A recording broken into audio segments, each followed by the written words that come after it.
போட்டிருக்கேன். சந்திரசேகர் குமார் வானவில் சிக்கா. உன் பேரை கெடுக்கிறதே இந்த சுமிதான். ஒரு காலத்தில் நீ எப்படி இருந்த அண்ணா, ஆனால் இவங்க 2 பேரும் சேர்ந்து உன்னை டம்மி ஆக்குறாங்க. சூர்யாவை அடித்தா மாதிரி சுமியவும் வெளுக்கணும்.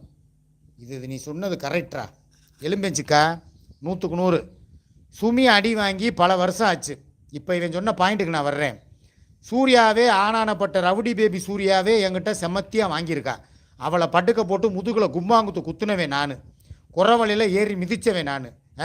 முடியை பிடிச்சி கொத்த அத்து எரிஞ்சவன் நான்.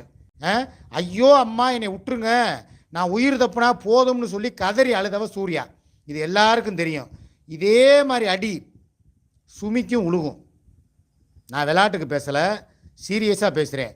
இன்னமும் என் பேரை மீடியாவுக்குள்ளே உட்காந்து கெடுத்துக்கிட்டு அவர் இங்கே இருக்காரு, அங்கே இருக்காரு, அங்கே போனார், இங்கே வந்தாருன்னு சொல்லி ஏதாவது இல்லாத ஏழ்றையை கூட்டின நான் சொல்ல மாட்டேன், செஞ்சுட்டு சொல்கிறேன். ரைட்டா?